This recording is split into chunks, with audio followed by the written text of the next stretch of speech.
Austatud Vabariigi President, austatud proua Sirje Karis, lugupeetud Riigikogu liikmed, minister, head Kultuurkapitali sõbrad, kolleegid.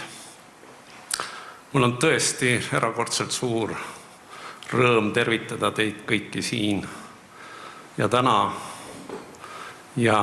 tänada teid juba ette selle eest, et võtsite vastu kutse ja tulite, et koos tähistada seda tõesti hästi kõlavat päeva Kultuurkapital 100 aastat asutamisest. Tuleb ju rõõmustada täna heade asjade üle. Ja isegi kui ma ei töötaks Kultuurkapitalis, julgeksin ma öelda, et Kultuurkapital on üks hea asi. Et me sõlmime aastas 11 000 lepingut, lisaks mitusada preemiasaajat aastas. Ja ega see 11 000 ei ole ainult üks inimene. Iga selle lepingu taga on kümneid ja kümneid inimesi. Mina küll usun, et Kultuurkapitalist on hästi palju kasu olnud nendel aastatel, kui Kultuurkapital on saanud tegutseda.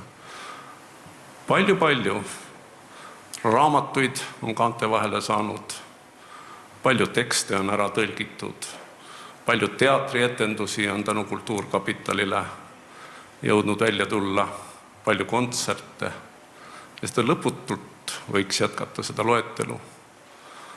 Nüüd veel Kultuurkapital ehitab tähtsaid kultuuriobjekte ja need on kõik väga suured ja olulised asjad, millest me kõik rõõmu tunneme.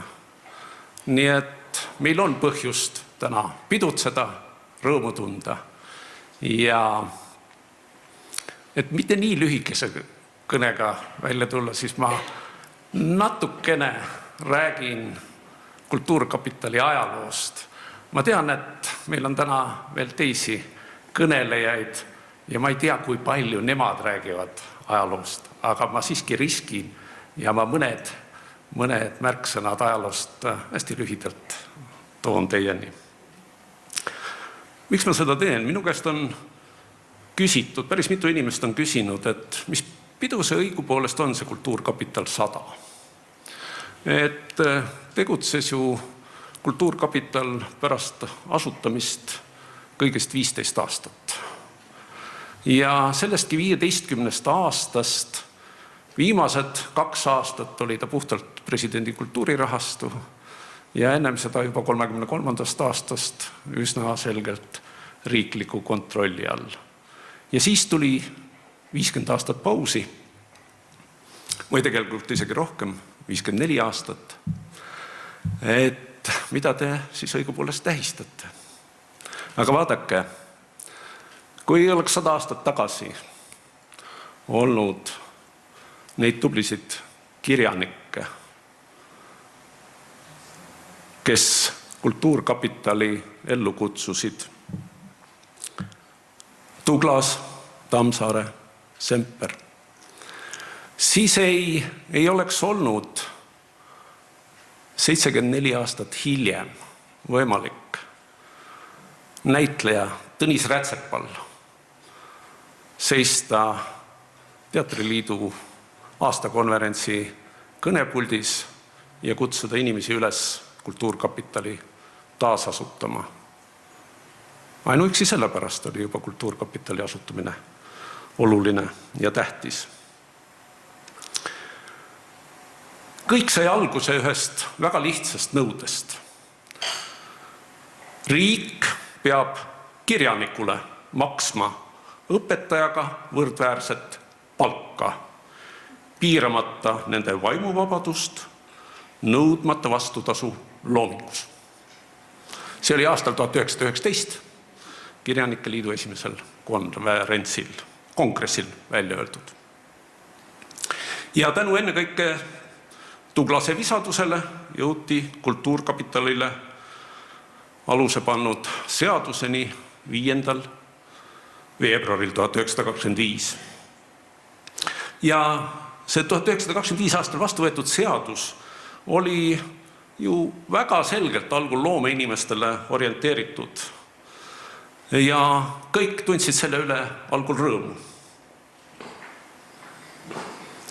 Ja siis, kui see oli asutatud seaduse tasemel, siis kulus veel mitu kuud, ennem kui Kultuurkapital reaalselt tööd alustas ja nii nagu juht juba ütles, täna täpselt 100 aastat tagasi esimest korda kogunes Kultuurkapitali nõukogu. Seda Kultuurkapitali seadust 15 tegutsemisaasta jooksul muudeti lausa 7 korral.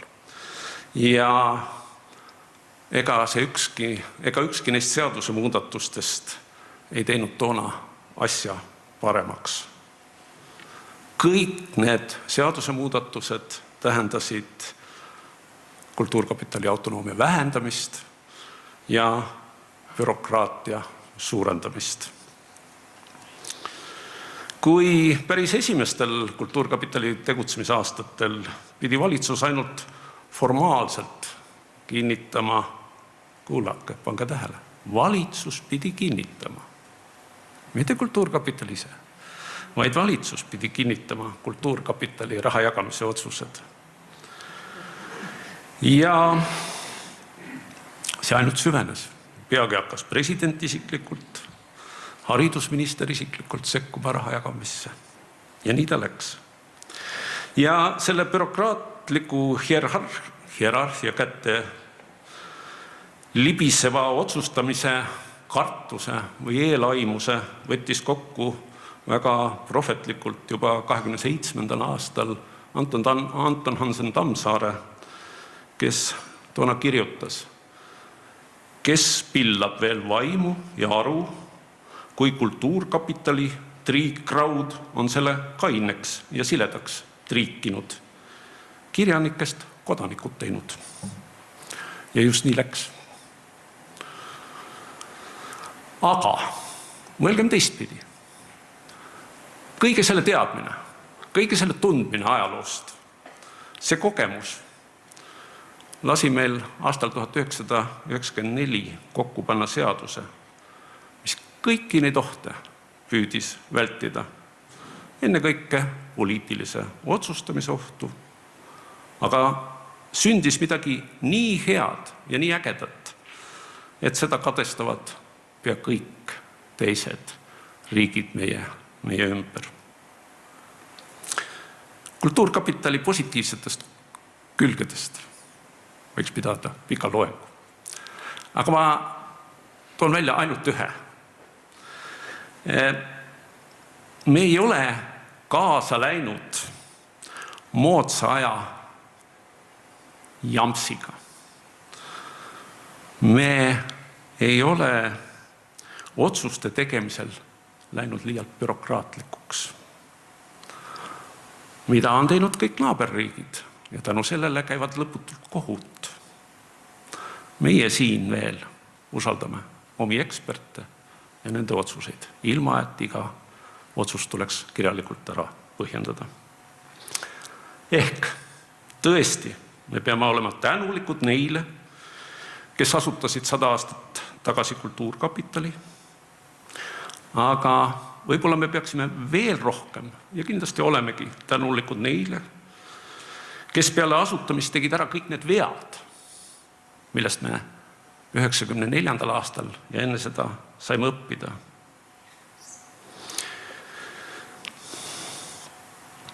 Kirjanikud, kunstnikud, teatritegelased ühelt poolt, teiselt poolt riigitegelased, kes osavalt kasutasid ära toona kunstnikkonna omavahelisi vastuolusid ja praktiliselt juba aastaks 1993 olid selle autonoomse iseseisva Kultuurkapitali teinud riigiametnike poolt kontrollitud ja riiklikku ja rahvuslikku kultuuripoliitikat toetava ideoloogiliselt õigetel eesmärkidel raha jagamise kontori. Nagu oli kartnud Tammsaare, nagu kirjutas toona Postimees. Ja kui nüüd kõige selle pinnalt midagi soovida tänasesse päeva, siis kindlalt seda, et oleks meil tarkust ainult vältida neid vigu, mis tehti. Ja õnneks täna ei ole küll ühtegi märki sellest, vähemalt avalikus diskussiooniruumis mitte. Kõik need seaduseparandused, kõik need muutused, mida siin lugupeetud eksministrid, ministrid, Riigikogu liikmed on teinud, need on kõik parandanud kultuurkapitali tegemisi ja toimetamisi, mitte halvendanud. Aga võib-olla see ei olegi kõige tähtsam. Kõige tähtsam on ikkagi see, mida kultuurkapital suudab täna pakkuda kõigile meile, meie kultuuritegijatele, meie loojatele, meie autoritele, meie interpreetidele. Nii küll ta siis kestab. Kultuur, see tõeline kapital. Aitäh!